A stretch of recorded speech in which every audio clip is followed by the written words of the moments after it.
이곳 국립산악박물관은 산림청에서 설립한 국내 유일의 산악 전문 박물관입니다. 오늘 뭐길래 복장이 이렇지? 저는 오늘 전 세계에 우리 대한민국을 알리기 위해서 정말 열정적으로 한번 힘을 써보도록 하겠습니다. 아니 근데 여기 도서관도 인기가 많다고 하던데. 여러분 요즘 유행하는 단어 모르세요? 도파민이래가지고. 근데 보기만 해도 약간 좀 카페 같은 느낌이 좀 많은데 뭐 도서관? 독서와 도파민 합쳐서 도파민이라고 부르는데. 괜찮다. 그렇죠. 박물관이 인류의 역사만 담고 있는 게 아니라 익숙하면 이제 거기에 있는 패널, 유물, 더 나아가서 거기에서 제안하고자 하는 여러 가지 역사 이런 것들을 볼 수가 있습니다. 꿀팁이다 진짜. 오. 말 그대로 진짜 박물관이 살아있다네요. 5개 지역 청년 대표들이 다 모였습니다. 지역의 숨은 가치를 찾아가는 본격 지역자랑 입담 대결 오지다. 오늘도 변함없이 전국 지역방송 대표 리포터들과 함께하겠습니다. 어서 오세요. 경상도 그럼 오늘 함께 나눌 지역 이야기 화면으로 만나보시죠.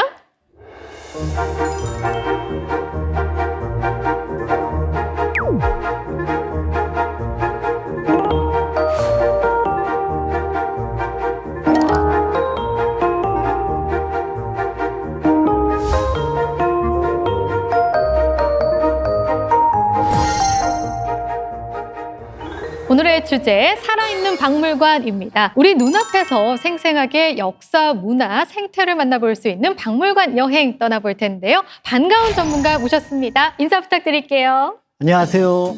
역사여행 작가 박광일입니다. 또 오늘 이렇게 박물관에 대한 이야기를 나눌 수 있어서 너무너무 좋습니다.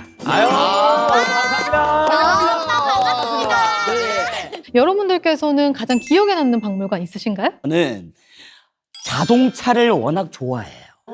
그래서 옛날 자동차부터 해가지고 계속 현대 자동차까지 이렇게 있는 자동차 박물관이 제주도에 있거든요. 저는 그곳을 진짜 정기적으로 좀 가는 편입니다. 예전에 저희가 보지 못했던 그런 차량들을 계속 볼 수가 있고, 그리고 그 차량들도 특이한 것들이 많아요. 저희 경상도에는 그 정크 박물관을 해가지고 버려진 철 가지고 예술 작품을 만든 그런 공간이 있습니다. 네. 가면 이제 우리가 아는 영화 속에 나오는 트랜스포머의 범블비도 볼 수 있고요. 12지신, 대용 12지신도 볼 수 있고. 약간 리사이클링 같은 그런 거예요? 그렇죠. 오, 괜찮다. 환경적인 박물관도 있습니다. 머드 박물관에 갔었는데 여기서 되게 재밌는 체험을 했어요. 머드 박물관은 그 머드에 대한 역사뿐만이 아니라 머드 피부 관리실이 있더라고요. 그날 글쎄 관리받는데 선생님께서 제가 90년생이거든요. 00년생인 줄 알았다잖아요. 피부 한번 만져보세요. 여기 한번 찔러보실래요? 한번 찔러보세요. 원치 않으신 것 같아요. 원치 않고. 약간 개기름이 있어가지고. 진짜 탱글탱글한데 내가.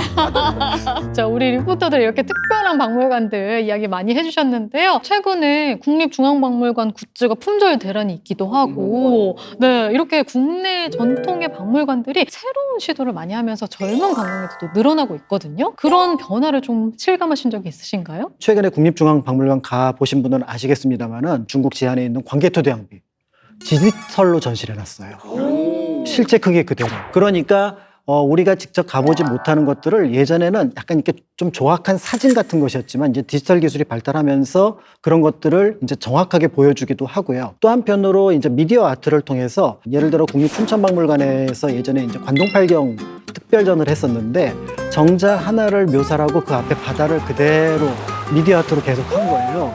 그러니까 거기에 가셨던 분들이 내가 박물관에 온 건지 무슨 어떤 힐링하러 어떤 명상센터에 온 건지 모르게 그래 가만히 이렇게 앉아있으면 파도가 발밑으로 이렇게 오는 느낌으로. 더 나아가서 최근에는 여러 박물관들, 국립경주박물관 같은 경우는 어떤 하나의 전시를 할 때 이야기를 붙입니다. 금령총이라는 곳에서 발굴된 유물이 있는데 거기에 가면은 그 유물들이 전부 다 어린아이를 위한 유물이에요. 근데 거기 우리가 알고 있는 기마 인물형 토기가 이제 거기서 나왔는데 거기에 앞에 있는 아이가 무덤 주인공이지만 아버지나 어머니가 그 무덤 아이를 위해서 인형을 만들어준 거고, 그러니까 그 무덤을 딱 보는 순간 어머 애틋해라, 부모님이 신라 때 굉장히 높은 왕족이었을 텐데 저 자식을 생각하는 마음이 다르지 않구나.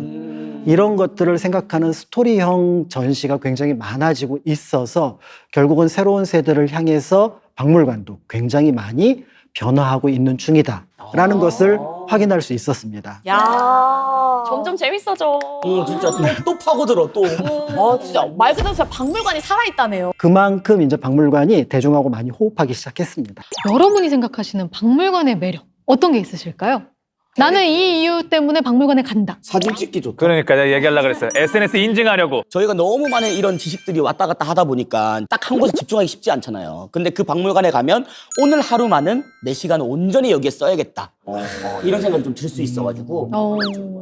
근데 좋네요. 한 지역으로 여행 갈 때 우리가 대부분 2박 3일 뭐 이렇게 많이 가잖아요. 저는 꼭 첫날에 가는 편이에요. 아. 그래서 그 지역에 뭐 그런 것들 모아둔 곳이니까 거기서 공부를 좀 하고 2박 3일 여행을 하면 좀 더 재밌게 할 수 있겠더라고요. 그렇지. 아는 만큼 보인다고. 아, 진짜 첫날에 가는 거 좋아해요. 저는 책에서 글로만 보면 머릿속에 안 들어오는데 박물관 가서 직접 보면 좀 더 이해가 빠르고 잘 이게 지식이 습득되더라고요. 그치. 보는 거랑 그냥 있는 거랑 다르지. 달라. 그 지역의 오리엔테이션을 박물관이 제공을 해줍니다. 그러니까 우리가 뭘 볼까, 이 동네 분위기가 어땠을까, 어떤 매력을 갖고 있을까를 보여주는데 여기서 주의할 점이 있습니다. 너무 공부하려고 하면 안 돼요. 그러니까 여기 다음에 또 온다. 그러니까 오늘 내 눈을 끄는 게 저쪽이네 하고 저쪽에 있는 유물, 저쪽에 있는 전시 패널 이런 것만 보고 오면 됩니다. 그렇게 자주 하다 보면은 박물관하고 친해지면 익숙하면 이제 거기에 있는 패널, 유물, 더 나가서 거기에서 제안하고자 하는 여러 가지 역사 이런 것들을 볼 수가 있습니다. 꿀팁이다 진짜. 너무 공부하려고 하지 마라. 마음을 가볍게 하고 가면 되겠어요. 약간 놀러 가듯이. 네, 그럼 이쯤에서 우리 빠질 수 없는 막간 퀴즈 시간 가져보도록 하겠습니다. 키스타. 여러분들께서 박물관에 대해서 얼마나 잘 알고 계신지 퀴즈 풀어보도록 하겠습니다. 먼저 첫 번째 문제입니다. 야구 좋아하시는 분들에게 유리한 문제일 것 같은데요. 2026년 12월 야구계의 오랜 수건인 한국야구박물관이 개장할 예정입니다. 그렇다면 한국야구박물관이 위치하게 되는 곳은 어디일까요? 경상도, 네. 부산. 우리의 부산의 그 롯데 야구 팬들의 자부심은 어마어마하거든요. 자, 그렇다면 최동호 선수의 이게 부산의 어디일까요? 기자. 정답. 그러니까 부산 자체가 사실은 야도라고 부르잖아요. 야구의 도시. 그래서 지금은 이제 부산의 상징이었었기 때문에 이제 부산에서 이제 좀 이렇게 장소를 고르다가 이제 기장에다가 한국 야구 박물관을 이제 어떻게 보면 명예의 전당까지 만든다라고 보여지고요. 지금 이제 준비 중이라고 알려져 있습니다. 많은 분들이 자신의 경험 또 때에 따라서는 유물도 있을 것 같아요. 저도 이제 어렸을 때 이제 모 구단 어린이 회원으로 참여를 해서 두산이셨구나. 뭐고 다니는지 말씀하셔도 될 것 같은데요? 저기 없어진 구단입니다. 위. 청룡. 혜태 청룡 이 시절이에요. 제 서울에였으니까. 그 청룡 뭐 이런 것들이 있는데 그런 유물들 중에서 이거는 귀할 것 같다. 또 누구의 사인볼이었다. 이런 것들이 있다면 또 기증을 기다리고 있다고 합니다. 그런 것들이 다 모아지면은 한편으로는 이제 야구 박물관에서 멀리서 바라보는 것이 아니라 내가 즐기고 경험하고 또 미래 만들어갈 박물관이다. 이렇게 생각할 수 있는 박물관이 부산 기장에 들어섭니다. 야, 재밌겠는데? 올해 6월에 착공을 해서 내년 12월에 개장할 예정이라고 합니다. 자, 그럼 두 번째 문제 가보도록 하겠습니다. 최근 국립익산박물관에서 진행한 특별전의 전시품입니다. 이것은 어디에 쓰인 물건일까요? 이거 약간 그 전투할 때 여기 머리 위에 쓰는 그런 거 아니야? 스파르타 할 때 본 거 같은데 아니야? 근데 굉장히 머리에 쓰긴 무거워 보이네요. 저 아마 몇 톤 정도 될 거예요. 몇 톤이요? 몇 톤이요? 이만한 거요? 크기가 가늠이 안 가는데. 네. 저 이것이 어렵다. 이곳의 이름이 치미라고 합니다. 네? 침이요? 치미. 그치. 그러네, 이렇게, 옛날 이렇게. 건물을 떠올려 주시면 이렇게. 네. 이렇게. 뭘까요? 이렇게, 그럼 이렇게, 어디에 이렇게. 쓰인 걸까요? 용마루가 이렇게 끝에 있으면 뭔가 장식이 필요하잖아요. 예, 그래서 거기에 그 새 깃털 모양의 장식을 올려놓는 거를 치미 또는 이제 취두라고도 하는데요. 저 치자나 취는 새를 가리키는 한자입니다. 그러니까 새의 깃털이라든지 또 상상 속에 새가 있는데 그 새가 얼마나 크냐면 용을 잡아먹습니다. 익산하면 굉장히 유명한 예전에 큰 절. 미륵사지. 미륵사가 있었잖아요. 그러니까 미륵사가 워낙 큰 절이니까 그 끝에 올리는 것도 굉장히 큰 취미가 있었던 거고. 근데 저게 그 지붕 위로 올라가면 무너지지 않을까요? 그게 몇 톤씩이나 해? 거기까지 아니 상상을 못했는데. 올리는 것도 쉽지 않겠어요. 그렇죠. 그러니까 이제 그 당대의 건축의 규모를 치미를 통해서 짐작을 하게 되는 거고요. 또 한편으로 저런 내력을 가진 기와 장식이 있었구나. 이런 것들도 확인할 수가 있습니다. 야, 대단하다. 문제 어려운데요 오늘? 난이도 높다. 자, 그럼 다음 문제 가보겠습니다.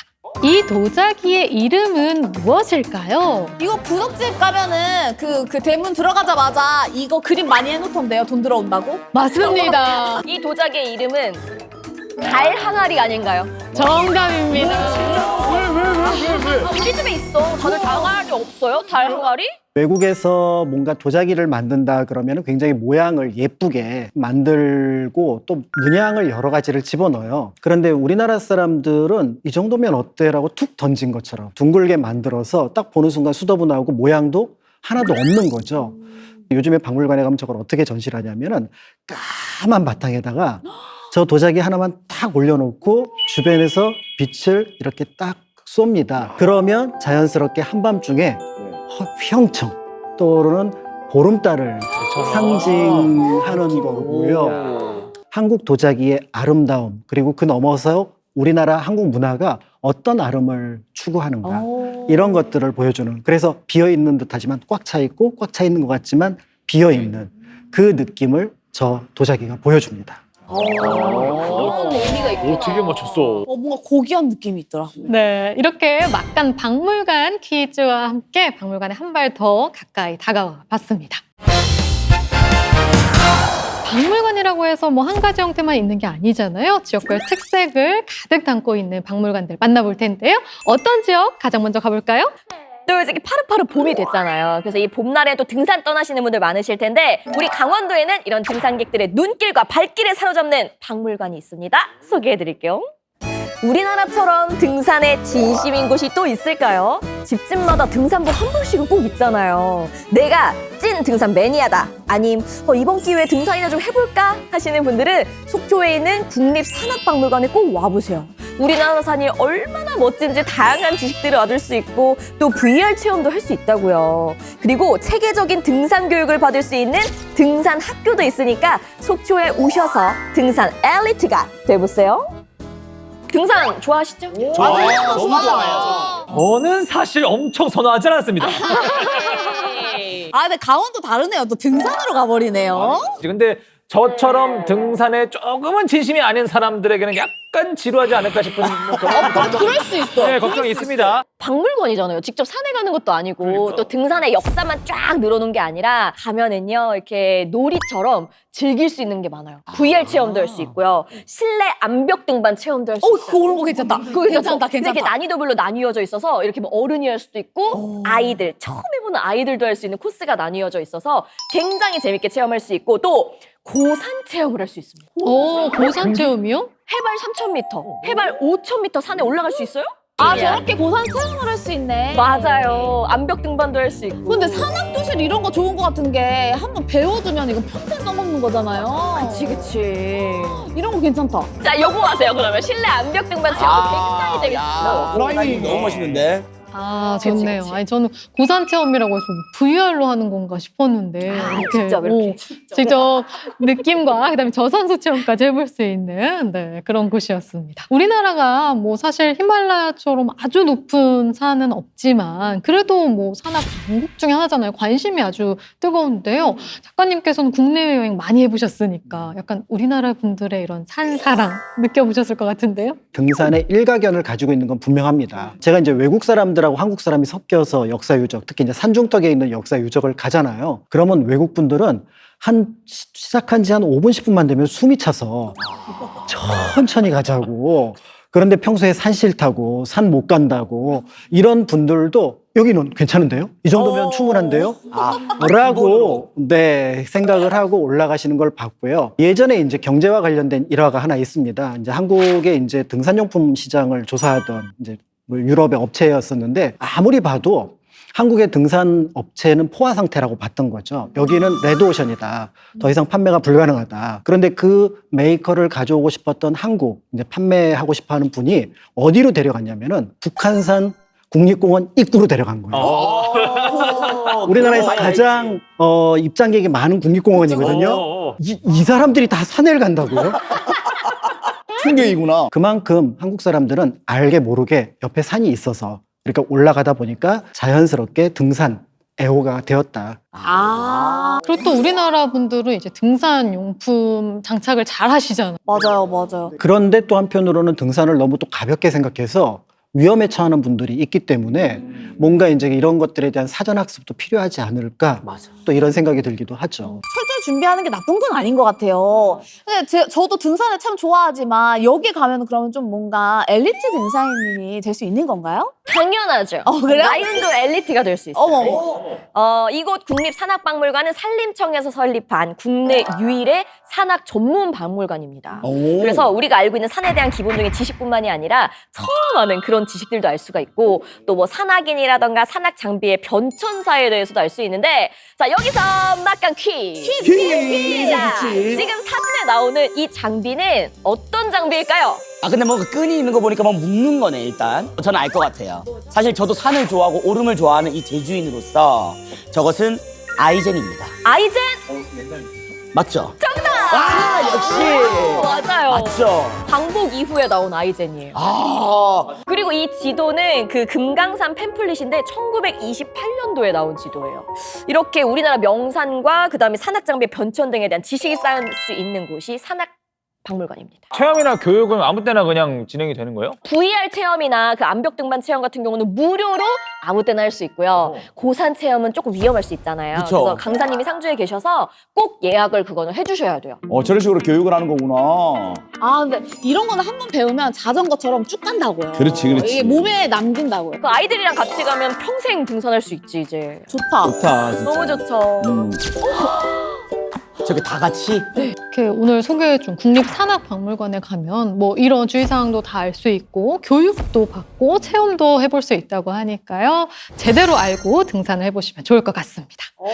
자, 그러면 다음 지역으로 떠나보겠습니다. 네, 그러면 산에 다녀왔으니까 이제 바다 가야죠. 좋다. 제가 살고 있는 항구의 도시 부산으로 여러분을 초대하겠습니다. 부산 이즈 굿! 오늘 경상도에서 소개해드릴 곳은요, 무려 연간 방문객이 100만 명이 훨씬 넘는 인기 박물관 부산에 위치한 국립해양박물관입니다.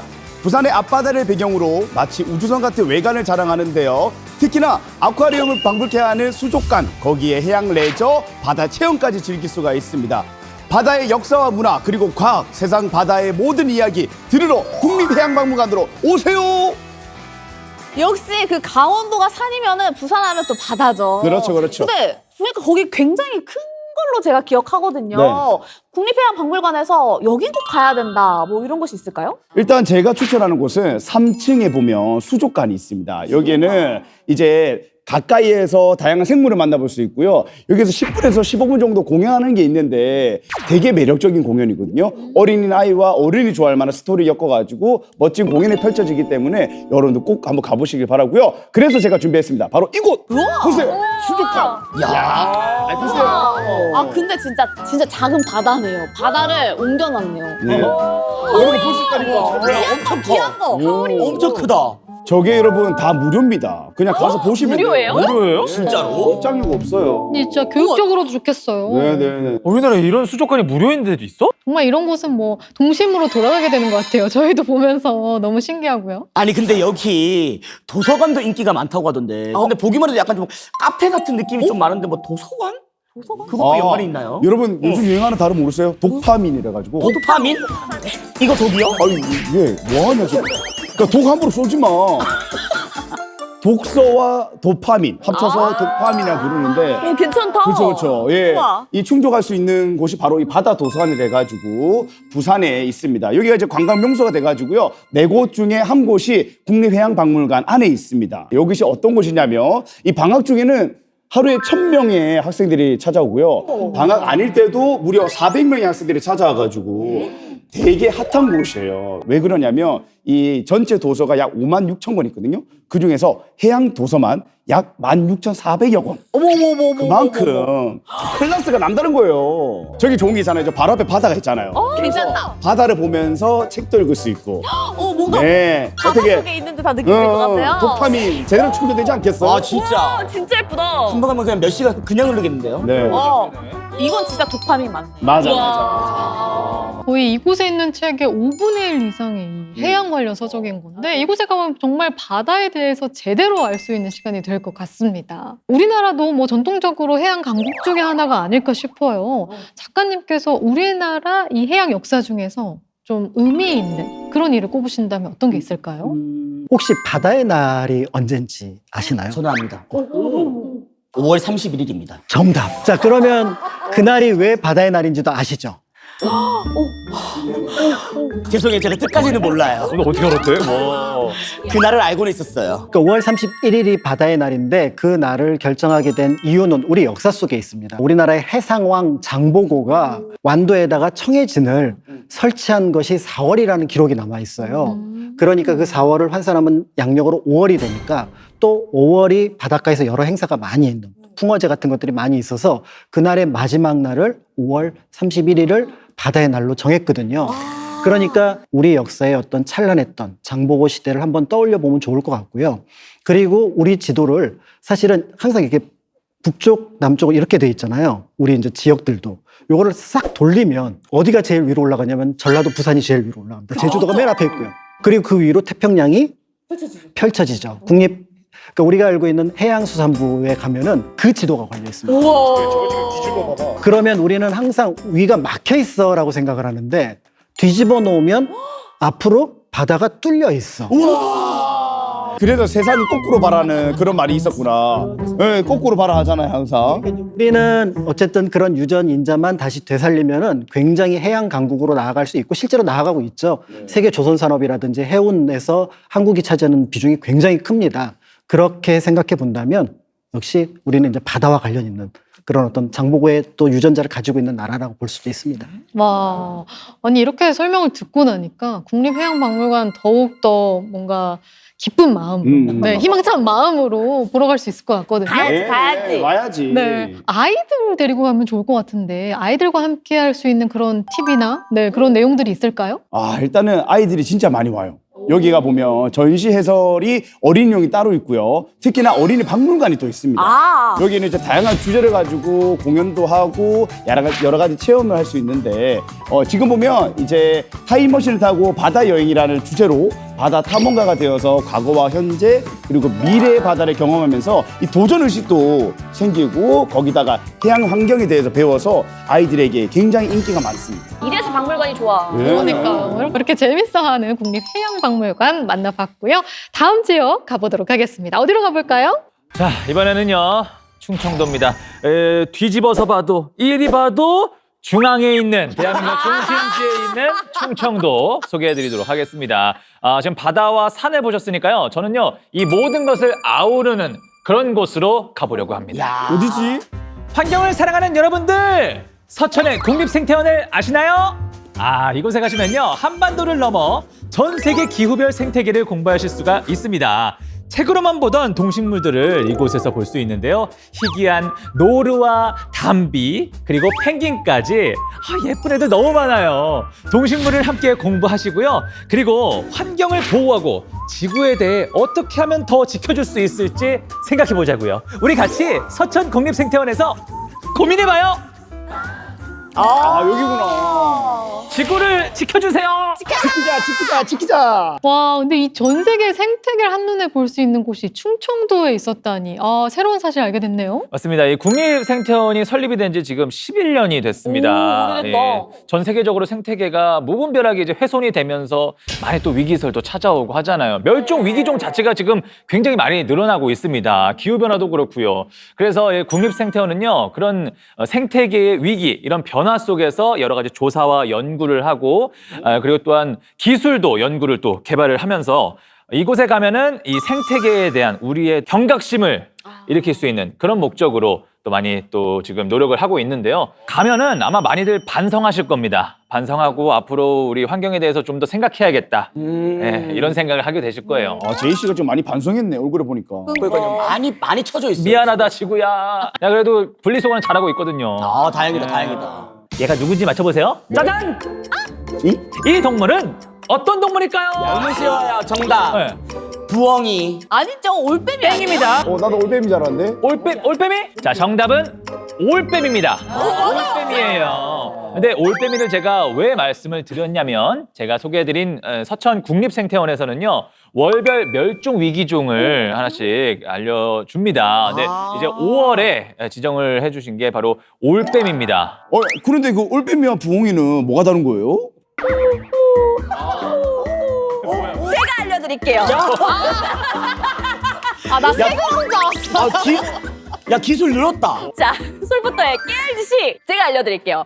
부엉이도 올빼미과의 한 종류예요. 비슷해. 근데 이 부엉이와 올빼미가 외관적으로 딱 하나의 차이점이 있습니다. 눈 두 개, 코 하나, 입 하나.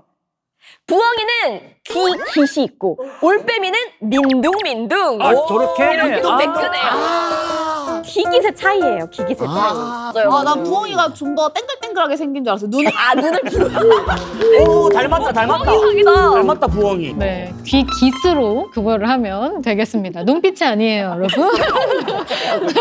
이렇게 저희가 또 지식 하나 얻어갑니다. 요즘 기후 변화를 우리 피부로 느끼는 경우가 참 많잖아요. 그러다 보니까 이 환경 보호가 여행 트렌드 중 하나가 되기도 했는데요. 여행 작가님이시니까 실제로 여행 다니면서 그런 트렌드를 좀 느끼시나요? 예전에는 좀 그러니까 뭔가 화려하고 그다음에 사람들이 많은 곳으로 여행을 떠났다면은 지금은 자연의 모습이 잘 남아있는 곳을 많이 찾아가려고 합니다. 그래서 예전에는 없었던 새로운 풍습이 이제 여행하면서 우리 휴지도 좀 줍자. 네, 플로깅 같은 것도 한다거나 네. 이런 것들이 이제 하나의 트렌드가 되면서 자연스럽게 내가 여행을 하는 것이 혹시 뭐 이산화탄소를 발생시키진 않는지 환경을 더 망가뜨리는 건 아닌지 고민하는 과정 속에서 이제 생태 관광이라는 그런 어떤 것들이 만들어지고 있어서 이전에 그냥 마냥 즐기는 것을 넘어서는 그러니까 나와 공동체 또 지구의 환경 이런 것들을 같이 생각하고 있는 것들이 조금씩 늘어나고 있고 또 큰 힘을 발휘하고 있다라는 느낌이 듭니다. 국립생태원 가면 많이 느낄 수 있을 것 같거든요. 여기가 근데 굉장히 넓다고 들었는데 어딜 좀 빼놓지 말고 봐야 될까요? 정말 볼 곳이 많이 있긴 한데 이 에코리움이라는 곳을 빼놓을 수가 없습니다. 에코리움은 5군데로 이제 관이 나눠져 있는데 지중해관, 열대관, 사막관, 온대관, 극지관 이렇게 있어요. 극지관이라고 하면 이제 남극, 북극 이런 것들 또 얘기를 하는 건데 이 아이들과 함께 가면 딱 좋은 이런 뭔가 들판을 뛰어다니는 동물들 이제 VR로 360도로 이렇게 체험해 볼 수가 있고요. 야, 넓다. 뭐야? 진짜 큰데? 와, 진짜 넓네요. 역시 국립이야. 일단 국립이 붙어야 뭔가 잘 만들어. 뭔가 알차네요, 진짜. 진짜. 정말 국립생태원을 보니까 박물관이 인류의 역사만 담고 있는 게 아니라 이 생물의 역사, 또 자연의 역사까지 보여주는 그런 곳이라는 거를 느낄 수가 있었습니다. 충남 서천의 국립생태원 만나봤고요. 다음은 바로 제주도입니다. 여러분, 제주가 왔습니다. 제주도는 다른 지역과 조금 다르게 이 제주도의 역사를 고스란히 담은 이 박물관을 소개해 드리려고 하는데요. 지금부터 한번 가보시죠. 이 제주의 역사와 문화유산을 고스란히 담은 곳이 바로 제주 국립박물관인데요. 특히나 이 제주의 과거에 이 척박했던 환경 속에서 얼마나 열심히 살아왔는지를 보여주는 공간이기도 합니다. 반면에 이 박물관 내에 어린이 박물관이 있는데요. 이곳에서는 놀이와 체험을 통해서 제주 문화를 마음껏 즐길 수 있으니까요. 제주와 제주 사람을 알고 싶다 하시면 꼭 한번 와보세요. 박물관은 역사죠. 진짜 예, 완전 역사네. 진짜 그냥 뭐 제주를 담고 있는 박물관인데 맞네. 제주는 특히나 뭐 제주어만 봐도 확실히 특별한 문화를 가진 게 느껴지잖아요. 그러면 작가님께서는 제주의 가장 독특한 점은 무엇이라고 보시나요? 제주도의 독특하다는 점은 다르다는 점입니다. 그러니까 보통 우리는 제주도는 약간 좀 우리하고 좀 뉘앙스가 다르다는 느낌 하지만 아예 다른 부분들이 여럿 있거든요. 대표적으로 제주도 같은 경우는 이제 설문대할망 같은 천지창조 설화가 있는데 이제 육지, 제주도에서는 그렇게 표현을 합니다. 육지에는 그런 어떤 설화가 없고요. 또 한편으로 뭐 구수라는 무당 같은 경우도 육지 같은 경우는 주로 여성이지만 제주도는 대부분 신방이라고 하는 남성이기도 하죠. 그러니까 제주도를 볼 때는 우리가 알고 있는 한반도의 시선으로 역사나 문화를 보지 않고 여기는 다르겠구나라고 봤을 때 조금 더 쉽게 이해를 할 수가 있고요. 그러다 보니까 이제 그들이 가지고 있었던 공동체의 모습들, 예를 들어서 제주도 도둑 없잖아요. 맞아요. 네, 그러니까 문고리에다가 이렇게 정랑 짝짝대기 3개에서 멀리 갔다 가까이 갔다 지금 근처에 있다 이런 것들을 표시를 하기도 하고 또 골목과 골목을 내어놓은 것이 우리가 그 유명한 제주 올레길 이런 것들도 그런 어떤 제주도 공동체에서 발현된 어떤 관광 프로그램이라고 볼 수가 있거든요. 이제 그렇게 본다면 제주도는 조금 다르다 이렇게 보시면 좋을 것 같습니다. 제주 국립박물관에 대해서 맞네. 얘기 안 했잖아요. 생각해보면 그러네. 있었죠. 그건 어떻게 즐겨야 되는 거예요? 국립박물관은요, 우리 국제공항에서, 제주국제공항에서 약 한 20분만 가면 갈 수 있는 아주 가까운 그런 박물관이고요. 그 안에서 한 1시간에서 2시간 정도만 보시면 제주의 이 과거를 거의 다 알 수 있다 할 정도로 아주 많은 것들이 또 담겨 있습니다. 거기에 가시면 일단 제일 먼저 실감 영상실이라고 있는데요. 그것을 가장 먼저 둘러보시길 바랍니다. 예, 거기에 딱 들어가셔가지고 앉으시면 전면에 그리고 후면, 옆면 그리고 바닥까지 전부 다 이 미디어 디지털로 돼가지고 아주 예쁘게 다 나옵니다. 그래서 그 안에 딱 들어가면 문화, 역사, 이 자연 속에 있는 듯한 그런 느낌을 받을 수가 있어가지고 먼저 들어가시면 꼭 그곳에 한번 가보시면 좋을 것 같아요. 무조건 가야겠다 여기. 가셔야 돼요. 가셔야 돼요. 난리 났네. 엄청 신비로운데요? 그렇지. 저곳이. 밑에 막 내가 흐르는 것 같고 위에 폭포 흐르고 막. 그러니까요. 근데 여러 가지로 다 나오네. 그러니까요. 한두 가지가 아니에요. 테마별로 해가지고 계속 나옵니다. 아, 우리 제주의 또 제일 자랑스러운 또 바다. 좋죠. 바로 이런 곳입니다. 잘해놨네. 이런 곳이죠. 오. 야. 가까우니까 진짜 저기 먼저 갔다가 1시간, 2시간 보고 나서 제주 둘러보면 딱이겠네. 아, 그러면 완전 그냥 제주를 한 200% 즐길 수가 있는 거죠. 거기다가 어린이 박물관도 있는데 여기서는 뭐 어린이들이 체험도 많이 해볼 수 있는 건가요? 그렇죠. 들어가시면요. 어린이들이 실제로 만들기도 하고요. 그리고 색칠하기도 하고 그리고 실제로 이 해녀가 되어서 물어먹도 이렇게 줘볼 수 있는. 어린이가? 그래서 제주의 문화를 마음껏 즐길 수 있고 경험할 수가 있습니다. 아니 벌써 사랑스러운데요. 그렇죠. 그리고 아이들 저 보세요. 웃는 모습. 알죠? 이제 박물관. 저렇게. 아, 귀여워. 귀여워. 아이고 맷돌 돌리면서. 그러니까 박물관은 아이들이 많이 와서 체험할 게 많아야 돼. 애순이네, 애순이야. 아유. 아유 하다가 끝났네. 아 너무 귀여워. 아이유. 아유. 제주의 독특한 문화와 역사를 알 수 있는 제주 국립박물관 만나봤고요. 그럼 마지막으로 전라도로 가보겠습니다. 잘라. 그게 제일 기대돼. 진짜. 아니 오늘 뭐길래 복장이 이렇지? 저는 오늘 전 세계에 우리 대한민국을 알리기 위해서 정말 열정적으로 한번 힘을 써보도록 하겠습니다. K-pop, K-드라마보다 이 한국을 전 세계로 가장 먼저 알린 것 바로 태권도인데요. 그래서 우주에서는 태권도 원이 있습니다. 이곳으로 가시면요. 2025년 한국관광 100선에 선정되기도 했고요. 여기서 끝이 아닙니다. 여기서 머물면서 국제 경기도 보실 수 있습니다. 이뿐만이 아니라요. 국립 태권도 박물관도 그 옆에 있거든요. 이 태권도의 기원부터 현재까지 만나보실 수 있습니다. 이 몸과 마음을 단단하게 단련하고 싶으신 분들 모두로 놀러오세요. 오늘 이 복장의 비밀이 밝혀졌네요. 드디어. 네. 여기구나. 이 태권도의 성지가 무주에 있었는데요. 여기서 태권도 경기도 보고 또 며칠 머물 수도 있다고 하던데요.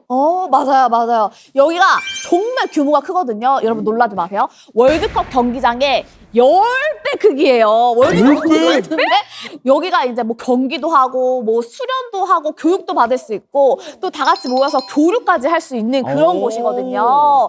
그래서 여기 정말 세계 유일무이한 태권도 전문 기관이라고 할 수 있습니다. 야. 여기서 끝이 아니라 머물 수가 있는데 하루당 1,400명이 수용이 가능하거든요. 그래서 태권도 관련 기관뿐만 아니라 뭐 단체, 기업에서도 많이 오고요. 수학여행으로 굉장히 많이 오고 일반인들도 당연히 올 수 있고요. 아, 좋다. 네. 너무 괜찮죠? 근데 우와. 보세요. 지금 또 숲속에 있잖아요. 우와. 그렇기 때문에 뭐 여러 공연도 가능하지만 모노레일하고 뭐 트레킹 같은 것도 가능하다고 해요.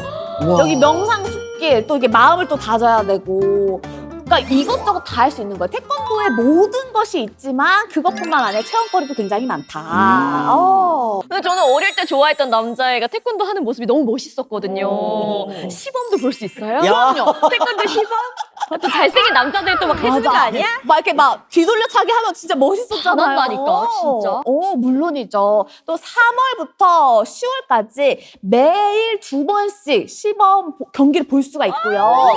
그때 그리고 가야겠다. 11월하고 12월에는 하루에 2번씩 주말하고 공휴일 위주로 또 공연이 펼쳐진다고 합니다. 그리고 또 체험 안 하면 우리가 또 섭섭하잖아요. 보는 것만 우리가 또 해봐야 되잖아요. 그래서 격파도 하고 이 미트 때리기도 한번 해볼 수가 있고요. 다양한 체험도 해보실 수가 있는 거죠. 재밌겠다. 근데 여기가 그 태권도원이 입장료가 한 3,4천 원 정도 되거든요. 입장만 하시면은 뭐 공연 관람도 가능하고 체험도 해볼 수가 있는데 여기서 제가 꿀팁 알려드릴게요. 이거 진짜 소문 내시면 안 돼요. 알겠어요. 알려줘. 우리끼리만 말해.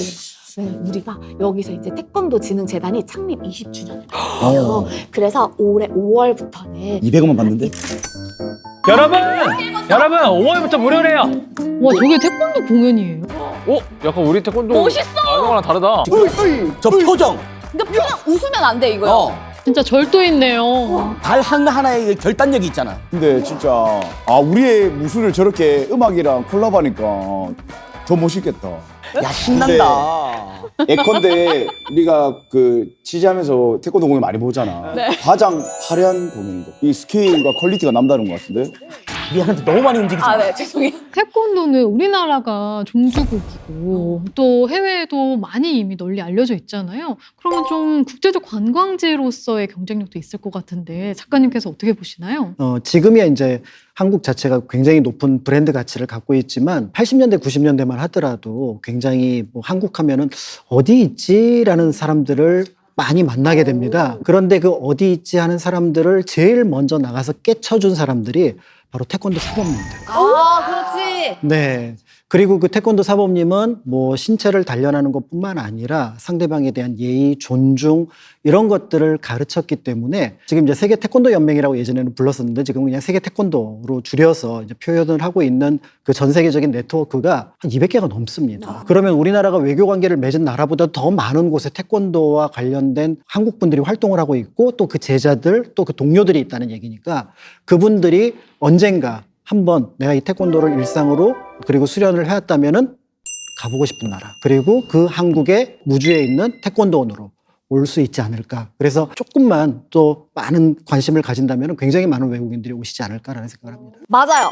국립태권도 박물관이 있는데요. 여기서는 태권도의 기원부터 현재까지 쫙 이렇게 만나보실 수가 있습니다. 여기 유물들도 소장 유물 전시 자료가 총 28,500여 점을 보유하고 있는데 많다. 그러니까 단순히 전시하는 것뿐만 아니라 이 역사적 가치를 함께 느껴볼 수가 있는 거죠. 같이 가야 돼요. 가치의 가치. 함께 가치의 하는 가치. 가치의 Together and together. 여기가 이제 박물관. 이게 숲속에 있는 게 너무 좋지 우와, 않아요? 뭔가 진짜 크구나. 태권도 배우고 싶어. 야, 우리의 정서가 깃들어 있다 지금 봐봐 저기에. 그러니까 이제 태권도라고 하면은 기록 속에는 이제 먼저 태견이 있었고 또 이제 태견 이전에는 한자로는 이제 수바키라고 해서 손을 써서 이제 상대방을 제압하는 그런 것들이 고구려 고분벽화부터 또 고려 시대 그다음에 조선 시대 무술의 하나로 등장을 하거든요. 이제 그거를 현대화한 것이 이제 태권도이기 때문에 한편으로는 전통을 이어왔지만 또 한편으로는 새롭게 이제 만들어낸 한국의 무술이라는 점에서 이 태권도 박물관을 이제 살펴보다 보면은 또 한국의 저력이 또 이런 어떤 기본에서부터 어떤 근원에서부터 시작됐구나. 그리고 또 이렇게 많이 펼쳐지고 있구나. 이런 것들도 확인하실 수 있을 것 같아요. 이렇게 전라도의 국립 태권도 박물관까지 각 지역의 특색 있는 박물관들 만나봤습니다. 네, 여행을 다니다 보면요. 이 박물관은 꼭 가야 한다 하는 분들이 있는 반면에 또 한편으로는 박물관은 일단 거르고 본다 하는 사람들도 있잖아요. 그렇다면 이런 분들까지 사로잡으려면 박물관들이 어떤 노력을 좀 해야 될까요? 박물관에 계신 분들이 워낙 많은 노력을 하시고 계시기 때문에 제가 드리는 말씀은 사족이 될 수 있을 것 같습니다. 그렇지만 이제 제가 박물관들을 답사하면서 느꼈던 것 중에 하나는 뭔가 꼭 여기 가야만 볼 수 있는 특별한 하나가 조금은 부각될 필요가 있다라는 생각이 들거든요. 이제 국립중앙박물관 가면 사유의 방, 2개의 방가사유상이 있는 이제 그 공간을 보기 위해서 국립중앙박물관에 왔다가 다른 곳들도 살펴보는 것처럼 중요한 어떤 외부에 알려질 만한 어떤 포인트를 하나 만들어내고요. 그리고 아직은 박물관에서 전시하고 있는 내용들이 어렵거든요. 그걸 굉장히 좀 쉽게 많은 분들이 작업을 하고 있는데 그 작업이 조금 더 이루어지고 그리고 박물관 좀 이렇게 쉽게 편하게 오셔라 하면서 편의 공간이 조금 늘어났으면 좋겠어요.